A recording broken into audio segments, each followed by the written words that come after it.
Hello, magandang pa rin tayo at magandang pogi mga kabartudes. Kumusta na po kayo? At alam ko, namimiss nyo na ako at namimiss nyo na yung aking video and my vlog. Kaya po hindi ako nakakapag-upload ngayon dahil sobrang busy at marami tayong kausap palagi sa iba't ibang bansa at iba't ibang lugar. Kaya payo ko lang na mag-ingat tayo palagi lalo na sa mga nangyayari sa ngayon dahil sobrang gulo ng ating mga pangyayari sa ating bansang Pilipinas, sa Senado, sa Congress, and sa Kamera, no? Kaya wag po kayong maguluhanan at wag kayong magpalinlang sapagkat focus lang tayo at tumutok lang sa anuman ang nais nating malaman na katotohanan. Suportahan natin ang mga taong ipinaglalaban tayo at pinaglalaban ng taong bayan at ang mga Pilipino. Huwag tayong magpapalinlang. Palagi lang tayong maniwala sa ating mga kakayahan, tagumpay at tiwala at pangunawa sa ating mga liderato na ating kinandidato at ating sinusuportahan, no? Marami diyan at nagtatanong sa akin ano-ano ang mga system. Ayan po, sinabi ko naman sa inyo na ang lahat ng yan ay mangyayari at mangyayari dahil hindi ako pwedeng magkamali pag sinabi ko mangyayari. Kaya ingat po kayo palagi saan man kayo naroroon at saan man kayo sa iba't ibang bansa, iba't ibang lugar, saan man kayo naroroon, ang inyong kalagayan ng palagi nyong unang isipin at iligtas for safety dahil sa kaguluhan. Kaya marami dyan nagtatanong sa akin about sa ganyan. Obserbahan nyo po. Dahil lahat po ng mga yan sinabi ko sa nangyayari ngayon, andyan na po yan sa mga nakalipas kong video. Kaya panoorin nyo, i-previous nyo yung mga video ko dahil malalaman nyo lahat at makukuha nyo yung mga ibig ko sabihin sapagkat ganap na at nangyayari na. Nakakatakot, karimbal-rimbal, kakakilabot at sinabi ko rin yan ng mga tagisan ng talino at pagpapalit balat kayo at pagpapalitan at clash of clan talaga yan. Marami tayong mas dapat unahin sa personal na buhay at pangingialam din sa ating mga pinaglalaban at ang boses ng taong bayan. Kaya September 21 madugo at di magandang pangitain ng lahat. Maraming subalit dyan na yung mga lilipas din mapapagtagumpayan natin ang ating mga pinaglalaban. Napansin ko lang kasi sa Senado merong bandilang itim at saka pula ang sign. Yun na hindi maganda. Bakit pinalitan? Di ba blue and red yung atin, bughaw at saka katapangan ang ating bandila, ang sagisag. Bakit naging itim yung sagisag ng ating watawat sa Senado? Itim at saka pula. Hindi maganda yon dahil nangingibabaw ang itim at pumapailalim yung pula sapagkat ang kadiliman at kabigatan at kaguluhan ang maaaring maging senyales nun. Kaya wag dapat ginagamit yung bandilang itim at pula. Hindi yan angkop sa atin dahil ang bughaw at ang pulang watawat ang pinakaswerte at ang sagisag ng araw at tatlong bituin ang pinakaswerte na watawat na nakikita ko sa buong mundo na naaangkop sa bansang Pilipinas na may powerful na kahit walang focus ang gobyerno sa mga laban ng panggera, hindi yun ang pinagtutuunan ng pansin. Hindi katulad ng ibang bansa na ang mga sign ng watawat nila ay talagang mga digmaan at labanan, tayo ay may defense palagi. May depensa tayo palagi sa mga sagisag. Kaya, yun lang yung malaking tanong at hindi napapansin ng mga taong bayan na bakit ginawang itim at pula yung watawat natin sa Senado. So, kaya ang dulot nun ay negatibo, kaya kung iyon ay sinasagisag nila, iyon ay nagbibigay sign ng kaguluhan sa Senado palagi. At hindi maganda yon ayon sa aking mga Pengsi expert and I saw the sign. Kaya, nakakapagtaka bakit gumawa sila ng watawat na itim at pula. No? Pinalitan nila yung ulit. Kaya kapag ginamit mo ang watawat at pinagaypay, ang nangingibabaw ay kadiliman at mga madudugong karanasan o hindi magandang mga mangyayari o pangyayari. Kaya mag-ingat September 21, mag-ingat ang lahat dahil sisigaw ang boses ng bayan at magkakaroon tayo ng sigaw o trumpet for judgment and magkaroon ng mga hustisya. Yung mga nagtatanong tungkol kay Romualdez, andyan po, panoorin nyo. Kay Saldico, andyan na rin po, panoorin nyo. Lahat po ng mga nagaganap ngayon ay nasabi ko na, kaya hindi ako basta makapag-upload ngayon sapagkat ito yung tamang panahon ng mga sinabi ko ay nangyayari na lahat. No? At kung ano yung mga sinabi ko, I know na hindi ako magkamali. Iyan ay mga legit sa mga pinakita ng tarot card reading ko sa inyo. At in-upload. And then, sa lahat ng mga nasa or nasabi ko doon sa kay Marcoleta, sa side ng BP Sara, at ang mga Duterte supporters at DDS, pagpatuloy po natin ang ating matinding panalangin at dalangin sapagkat unti-unti na riyan maliliwanagan at mapapanagot ang sino mang mga dapat managot sa anumang problemang inihasik sa ating bansang Pilipinas, sa ating gobyerno. Kaya huwag kayong masyadong magpanik, no? At makiisa para sa kapayapaan, lumabas na ang lahat. Makiisa sa mga sumisigaw. Ipaglaban ang kapayapaan para sa kaunlaran at tagumpay ng ating bansang Pilipinas. At abangan nyo ang mga good news na ibibigay ko sa inyo dahil kitang-kita ko na at alam ko naman na kung saan sila patungo at ano ang kahihinatnan ng mga nangyayari na yan. Kaya please gawin yung gabay ang ating tarot card reading. Yan. Sapagkat andyan palagi ang katotohanan at kasagutan sa mga binigay ko sa inyo sa tarot card. Kaya, kung hindi ka pa nakasubscribe, mag-subscribe ka na at tawag dito, mag-ano ka na, gulo no? Like and share, yan, subscribe, pindutin ang bell at para lagi kang update sa aking mga upload.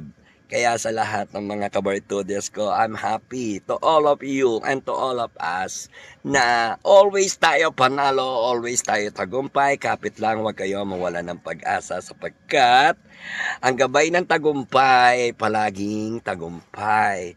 Kaya please like and share my videos. Kaya more power, more blessings sa lahat ng mga kabartudes ko. Thank you so much sa mga suporta nyo at naka 25k na rin akong subscriber. sa tagal ng panahon, pero okay lang dahil tayo ay hindi nagmamadali at palagi tayong nakasisiguro at umiiwas sa anumang mga problema. Kaya please like and share. Natanggal na. Like and share my videos kasi tinanong ko to. Ayan. Kaya wag kayong mawalan ng pag-asa. No? Dahil darating at darating din yung umaga na kay ganda. Tulad ko, tulad nyo, tulad nating lahat. Ayan, mga kabartudes. Kaya, yan, huwag kayong magpalinlang ha. Panoorin nyo mabuti at suportahan ng ating mga tagapagtanggol sa Senado at sa Kongreso, sa lahat.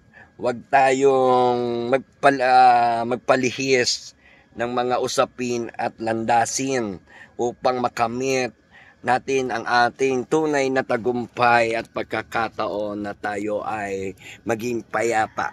Kaya abangan nyo ang mga kakilakilabot. Yan ang nangyayari. About naman sa panahon, syempre may change object tayo. At sasabihin ko sa inyo sa September 21, ayon yan sa prediction din ni President Duterte, no?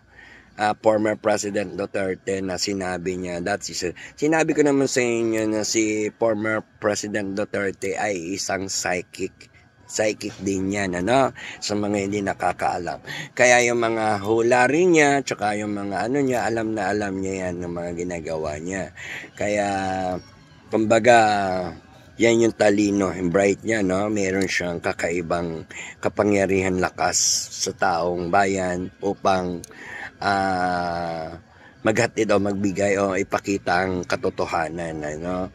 Kaya malapit na tayo sa signos ng mga palitan, change object kasi yan, the number of 3 sa September 21, powerful number na nabivision ko ay lahat yan pagpapalit, no? Pagpapalit ng anyo, pagpapalit ng pwesto, pagpapalit ng mga climate change din yan at iba't ibang lakas, kaya suportahan natin ang ating mga huwag kayong magpalinlang kasi alam na natin ang mga mangyayari, nasabi ko na dyan sa tarot card. Kaya huwag kayong magpapaloko sa kanila dahil sa mga kalaban ng mga DDS, dahil talagang gagawin niya, may hangganan lahat yan, yung mga corruption at saka yung mga bayarang vlogger at yung mga nagte-take down sa atin sa mga system na yan ay mangyayari yan. At huwag kayong mag-alala, hindi sila magtatagumpay. Mas mananaig ang katotohanan at plano ng Diyos, hindi plano ng demonyo. Kaya sinabi ko sa latest ko, haharapin na yung tatlong demonyo or malaking demonyo na matutuklasan ng mga taong bayan para patalsikin o alisin ang mga demonyo sa ating gobyerno. Kaya suportahan natin sa September 21 ang sigaw ng taong bayan at ng tunay na kapayapaan at katahimikan ng ating bansa ay maganap na. At congratulations, Madam President BP Sara Duterte, at ako ay palaging nagsasabi sa iyo na you are very great and good job and always looking good and then nice and congratulations sa iyong mga pinagdadaanan at nalalampasang hinaharap na problema. Madam President BP Sara Duterte. Congratulations. At nalalapit na ang pagpapalitan. Kaya sugod mga kapatid. Ayan. Sigaw mga kapatid. Tama na, sobrang napalitan na. At marami pang mangyayari. Marami dyan. Ang panahon naman ay magkakaroon ng mga pagpapalit-palit din. Na? Kasi puro yan, nakikita ko kasi yan ni infowem at summary lang ang aking mga sinasabi sa inyo na doon nyo na malalaman ang mga sinasabi ko kasi ayokong mapagod sa mahabang explanation kaya wag syunga-syunga sa pagkakaintindi ha. Kaya maging aware and alert tayo sa lahat ng bagay at pagkakataon dahil ang pagkakataon ay taon-taon lamang yan, no? At ang bansang Pilipinas ay mapanatag na at mapamalakad na sa ating bayan, sa ating gobyerno ang tunay na batas, ang tunay na may respeto sa ating mga tunay na batas at generation and yung mga natin, respeto sa kasabihan at tamang gabay ng ating mga nakatatandang mga ninuno at tradisyon. Ayan, respect the old tradition and matically yung mga totally impact sa ating magagandang plano. Ayan. May nagtatanong sa akin tungkol kay Saldico. Ayan, chika minute mo na itong video ko ha. Yung kay Saldico, ayan, ang dami nilang reason. Mga reasonable lang yan, no? Pero kung ipapay talaga ng taong bayan, panagutin, dapat managot talaga. Tatakas at tatakas talaga sila. Kaya lumalabas dyan palagi sa tarot card, may mga defense sila at 50-50 yung nangyayari. Kung makukulong din si Romualdez, di ba sinabi dyan 50-50 pa sapagkat nakatakas, sapagkat gano'n. Pero kung iyan ay hahabulin 100%, panagutin ng mga yan, hold on. Dahil re-rest back pa yan after a while and after all kapag iyan ay hindi mga napanagot yung mga nasa corruption at naikulong lahat. Dahil hindi pa yan tayo matatapos sa mga problema hanggat hindi yan mga naikukulong lahat at nakukulong, napapanagot dahil tuloy-tuloy pa rin ang transaction and corruption sa iba't ibang klase ng strategy nila. Kaya yan ang mga pambansang corrupt sa ating bansa. Kilalanin nyo at panagutin sapagkat hindi natutulog ang Diyos. Lagi tayong sinusubaybayan at nakikita ang mga lahat ng ginagawa. Wala tayong maililihim kay God sapagkat ang ating mga matinding gawain at panalangin ang tunay na tinitignan. Kaya kung gagawa ka ng mabuti at nananalangin ka lagi ng mabuti para sa kabutihan ng lahat, didinggin tayo ni God. Kaya sama-sama sa September 21 sa Sigaw ng Bayan, and that is the final countdown na sinabi ko sa inyo. At marami pa ulit. Kaya good luck na lang sa mga ayaw makinig. Bahala kayong manginig. It's not my problem anymore. It's yours, not ours. Kaya iwas tayo sa mga negatibo, ha? Mga kabartudes, and I'm happy and enjoy your life. Kaya relax lang dahil mas nakakaisip tayo ng tama pagka hindi tayo mainit sa mga sagupaan, debate, or whatever kind of debate. At palagi mangibabaw ang kabutihan at matalo ang mga kasamaan. At kawawa ang taong bayan sapagkat ang pinakamaswerteng bansa talaga ay ang Pilipinas, kung tutuusin, kung nakikita lang ng mga namumuno sa ating gobyerno at namamalakad. Pilipinas talaga ang pinakamaswerte sa buong mundo. Nandyan na lahat.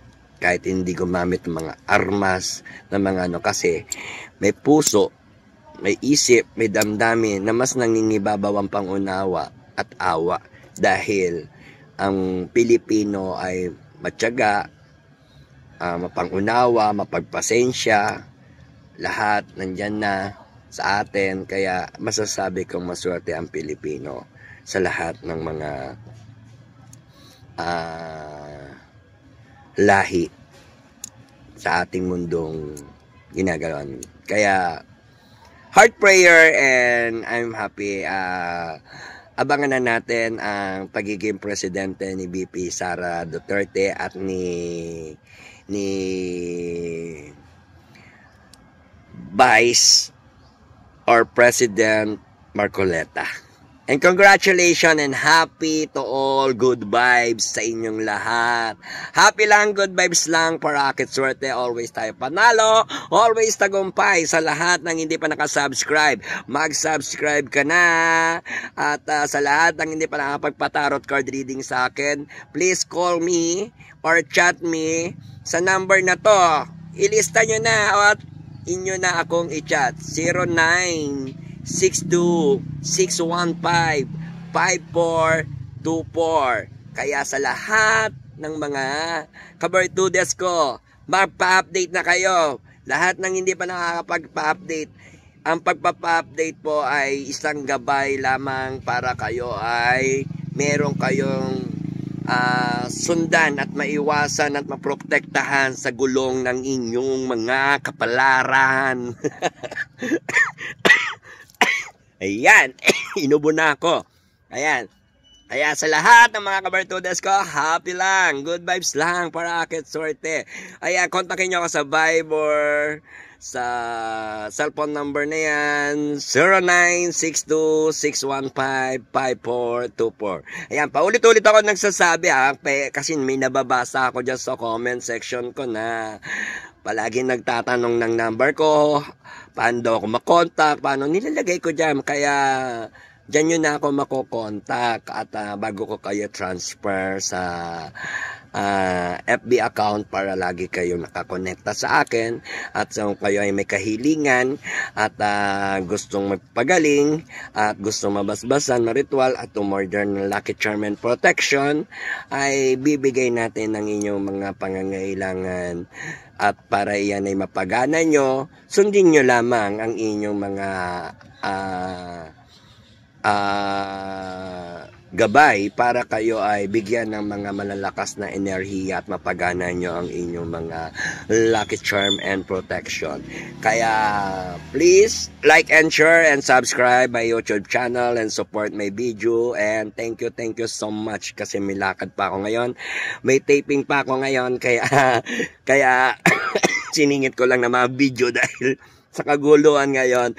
Parang super excited na nakita ko na yung mga kaguluhan, Clash of Clan, mga kakakilabot at mga pangyayaring mga nakakapagpalito sa taong bayan, sa mga nanonood, sa social media, sa lahat ng mga platform. Kaya mag-ingat, wag syunga-syunga, wag maging bobonics. Kaya ang Madam Bertudes, happy lang, good vibes lang palagi dahil ako ay nilalapitan ng mga problema kaya wala tayong problema, no? Bawal tayo dyan sa mga problema sapagkat ang pagbibigay ko ng tarot card at paglalad sa inyo ay ayon sa inyong nais at ayon sa inyong mga tanong at base tayo sa ating tarot card at kapulutan nyo ng aral at gabay at sangkap para mabuo-buo nyo mga pangyayaring hinahanap nyo. Ayan. Maraming salamat sa inyong lahat and more power, more blessings sa inyo. Hanggang sa muli nating video, abangan nyo ang mga paputok ng mga resulta sa mga nangyayari ngayon. Kasi gusto ko muna mangyari yung mga sinabi ng mga tarot cards sa nakaraan at sinupload ko sapagkat hindi ako magkakamali pag sinabi ko mangyayari. Good luck and thank you so much. Thank you very much. Thank you for watching.